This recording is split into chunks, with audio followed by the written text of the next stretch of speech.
মাজবাট থানাৰ অন্তৰ্গত ওদালগুৰি জিলাৰ নেপালপাৰা গাঁৱৰ স্বৰ্গীয় শ্ৰী টংকেশ্বৰ নাথৰ একমাত্ৰ পুত্ৰ শ্ৰী চেনিৰাম নাথ।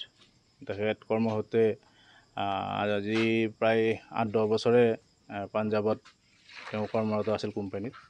তাৰপিছত যোৱা দেউতাকৰ বছৰেকীয়া এবছৰ মৃত্যুৰ এবছৰ হোৱাত দেউতাকৰ বছৰেকীয়াত আহিছিল। আহি আজি প্ৰায় এসপ্তাহ হৈছিল তেওঁ পুনৰ কৰ্মস্থলীলৈ গৈছিল। ক'ত গৈছিল? পাঞ্জাৱত। গতিকে তাতে আমি হঠাতে আজি গম পাওঁ তেওঁৰ ৰাতিপুৱাৰ ভাগত মানে পৰিয়ালে গম পাইছে যে জ্বৰ হৈ আছিল। তেওঁৰ লগতে ওচৰৰ আমাৰ দুজন বন্ধু থাকে তাতে একেলগতে প্ৰায় ওচৰা-ওচৰি একেখন গাঁৱৰে ওচৰৰ ঘৰৰ।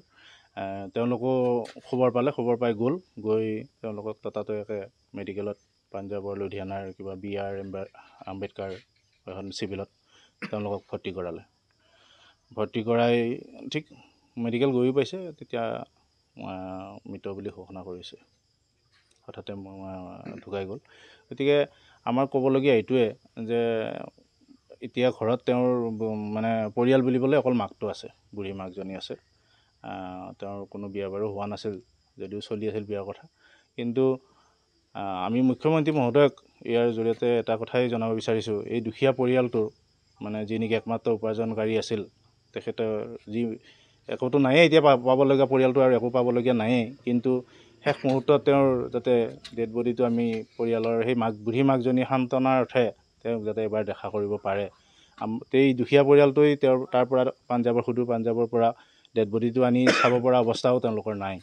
গতিকে মুখ্যমন্ত্ৰী মহোদয়ক আমি এই নেপালপাৰাবাসী ৰাইজে অনুৰোধ কৰিছোঁ যাতে এই ডেড বডিটো যাতে আনাৰ এটা সুব্যৱস্থা কৰি দিয়ে।